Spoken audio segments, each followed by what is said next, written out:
सबको प्रभु यीशु मसीह के नाम में जय मसीह के दोस्तों, एक बार फिर से स्वागत है आप सबका एक और नए वीडियो के साथ। तो आज इस वीडियो में जाने से पहले हम एक वचन को पढ़ेंगे जो कि लिया गया है पहला कुरिन्थियों अध्याय 10 वचन 12 से लेकर 13 तक।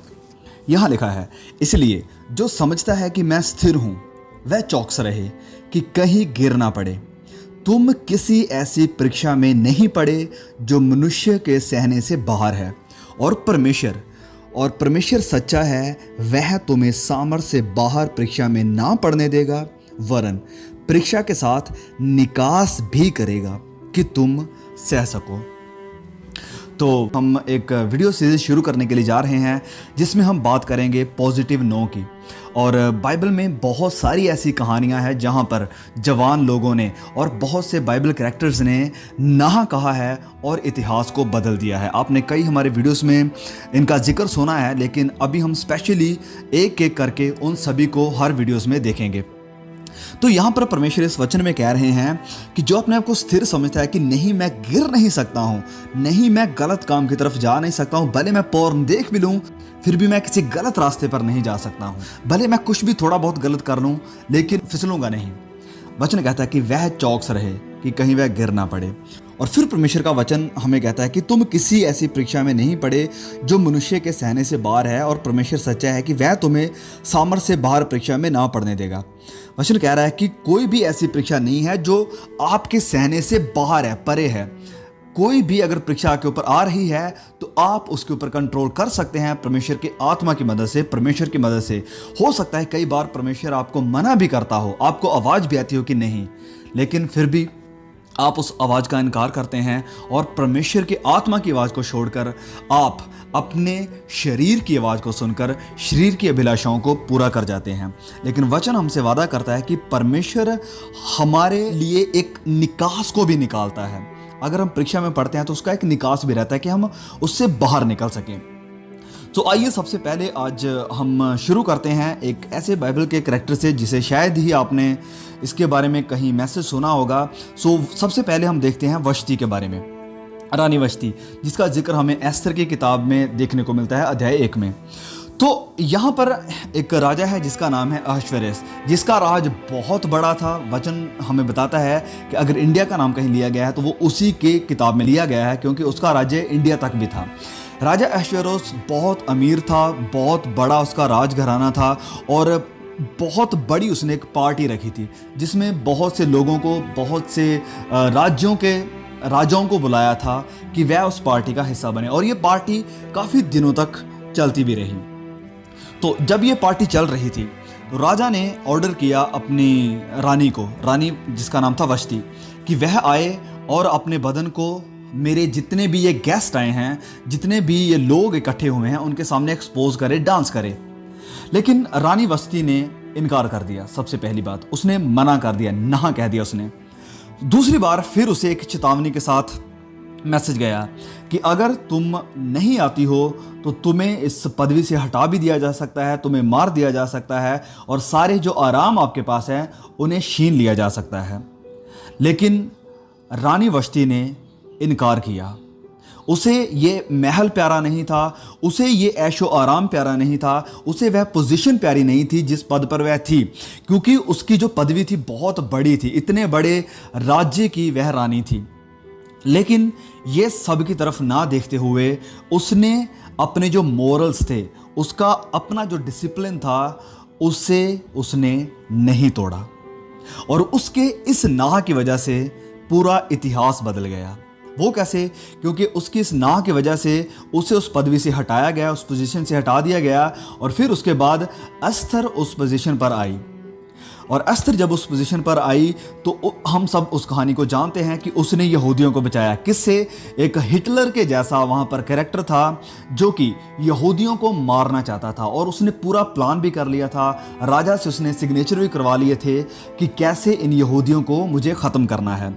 लेकिन रानी एस्थर की वजह से और वष्टी की वजह से, क्योंकि वष्टी ने ना किया था इसलिए एस्थर उस जगह पर आई थी, और एस्थर ने जाकर राजा से रिक्वेस्ट करी। आप सारी कहानी को जानते हैं।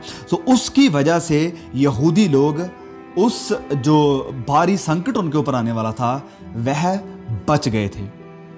और आज भी यहूदी लोग उस दिन को सेलिब्रेट करते हैं एक त्योहार के जैसे। तो सबसे पहली बात जो हमें रानी वश्ती के जीवन में देखने को मिलती है, सबसे पहली बात यह है कि वह अपने आप को एक्सपोज नहीं करना चाहती थी। वह अपने जिस्म को, अपनी सुंदरता को, अपनी खूबसूरती को, क्योंकि वचन कहता है जब हम अध्याय 1 में पढ़ते हैं कि रानी वश्ती बहुत ही खूबसूरत थी, बहुत ही खूबसूरत थी। तो रानी वश्ती अपने आप को एक्सपोज नहीं करना चाहती थी। वह अपने बदन को सारे लोगों के सामने नहीं दिखाना चाहती थी कि देखो मैं कितनी सुंदर हूं। नहीं, उसके अंदर एक डिसिप्लिन था, उसके अंदर एक डिसिप्लिन था जिसे वह तोड़ना नहीं चाहती, तोड़ नहीं सकती थी, भले ही उसको अपनी जान भी दांव पर लगानी पड़ी। अब सवाल मेरी बहनों के लिए जो मसीह में हैं खासकर, और जो खासकर चर्च भी जाती हैं, रानी वश्ती इतनी बड़ी पोजीशन पर होकर भी अपना सब कुछ दांव पर लगाकर भी, अपनी जान तक को भी दांव पर लगाकर यह कहने के लिए तैयार थी कि मैं अपने आप को एक्सपोज नहीं करूंगी। लेकिन what about you my sister's? क्या आप, हालांकि आपके पास कोई इतना बड़ा कारण नहीं है कि आप अपने शरीर को दिखाएं, आपको कोई पोजीशन का डर नहीं है, आपको कोई आराम ऐशो प्रस्ती का डर नहीं है, आपको किसी भी तरह का कोई भी डर नहीं है, लेकिन क्या आप रानी वश्ती की तरह अपने आप को डिसिप्लिन में रखे हुए हैं कि आप अपने शरीर को किसी भी व्यक्ति के सामने, किसी इंसान के सामने एक्सपोज नहीं करेंगे? क्या आपका डिसिप्लिन है? क्या परमेश्वर का वचन आपको अलाउ करता है कि आप अपने जिस्म को एक्सपोज करें? हालांकि हमारा ये जो मिलेनियम है, ये जो हमारा कल्चर है आज बना हुआ, ये कहता है कि अपने आप को एक्सपोज करो। हमें बॉलीवुड फोर्स कर रहा है, हॉलीवुड फोर्स कर रहा है, हमें ये जो नए ट्रेंड्स आ रहे हैं ये सब फोर्स कर रहे हैं। लेकिन क्या आप इन सारी फोर्सेस को छोड़कर इन्हें ना कहना सीखेंगे? क्या आप इन्हें ना कहेंगे कि नहीं, चाहे कुछ भी आ जाए, चाहे संसार किसी भी दिशा पर चला जाए, लेकिन मैं अपने आप को एक्सपोज बिल्कुल नहीं करूंगी? अब पहली बात थी कि वह अपने आप को एक्सपोज नहीं करना चाहती थी, अपने आप का दिखावा नहीं करना चाहती थी, अपने जिस्म को दूसरों को दिखाना नहीं चाहती थी। दूसरी बात है कि वह दूसरों की अभिलाषाओं को उकसाना नहीं चाहती थी अपने शरीर के कारण। अब उसे पता था कि अगर वह अपने शरीर को, अपने बदन को लोगों के सामने लेकर जाएगी तो बहुत से जो लोग वहां पर मौजूद हैं, उनकी जो फीलिंग्स हैं वह इंसाइट होगी, उकसाई जाएंगी। इसलिए उसने ना कहा।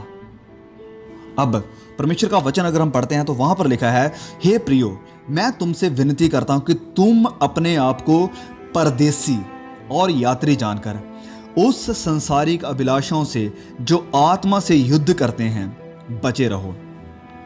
यहां पर वचन कह रहा है कि तुम अपने आप को परदेसी और यात्री जानो। ये जानो कि तुम यहां पर इस देश में बस थोड़े समय के लिए आए हो और आपका ये वीजा कभी भी किसी भी वक्त कैंसिल हो सकता है और आपको वापस अपने असल देश में जाना पड़ेगा।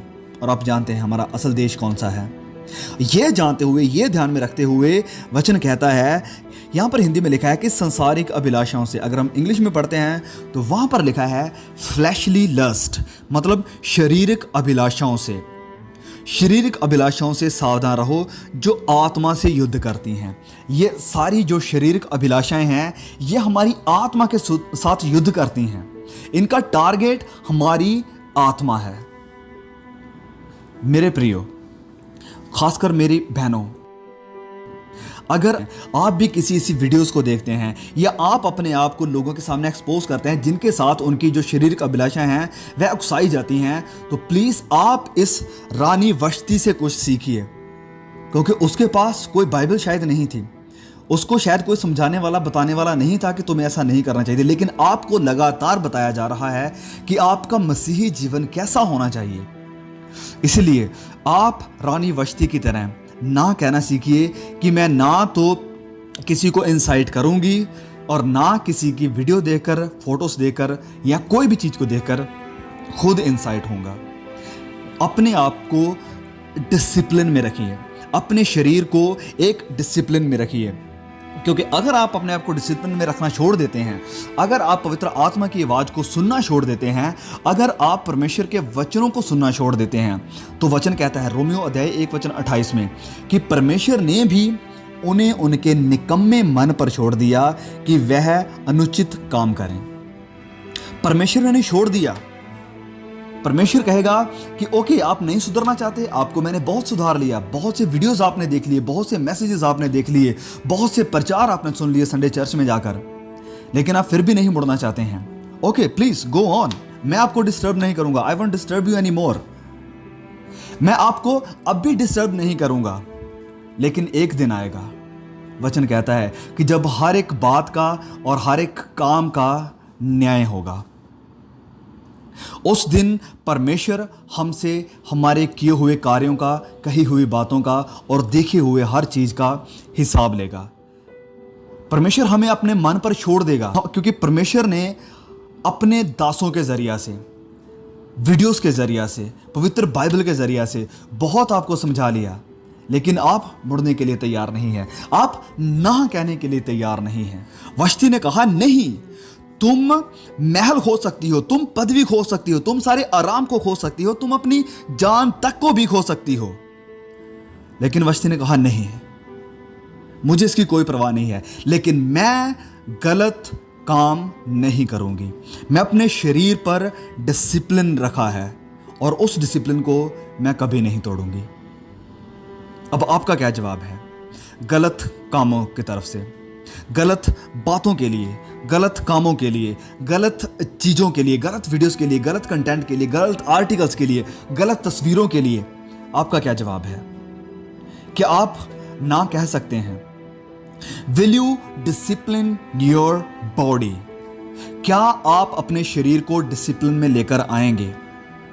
और क्या वश्ती की तरह आप ना कहना सीखेंगे, या फिर आप खुले मार्ग पर चलना चाहते हैं, या आप खुले मार्ग पर चलना चाहते हैं जहां आपको कोई रोक टोक नहीं है, कोई आपको मना करने वाला नहीं है, कोई आपको रोकने वाला नहीं है, या फिर आप नैरो रोड पर चलना चाहते हैं, एक सकरे मार्ग पर चलना चाहते हैं? क्योंकि वचन कहता है कि सकरा है वह मार्ग जो जीवन को पहुंचाता है, और सकरा मार्ग वही है जिसमें हम बच के चलते हैं उन सारी अभिलाषाओं से जो हमारी आत्मा से युद्ध करती हैं।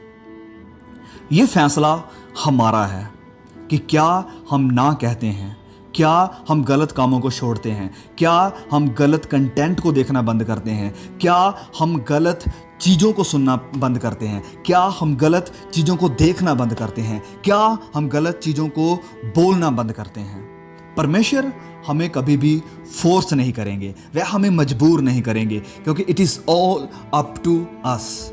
ये फैसला हमारा है जब तक हम इस पृथ्वी पर हैं। जैसे मैं पहले भी कई बार कह चुका हूं कि जब तक हम इस पृथ्वी पर हैं फैसला हमारे हाथ में है, लेकिन जैसे ही हम अपने श्वास को छोड़कर दूसरी पृथ्वी पर जाते हैं, मतलब परमेश्वर के सामने खड़े होते हैं, तो ये फैसला परमेश्वर के हाथ में चला जाएगा।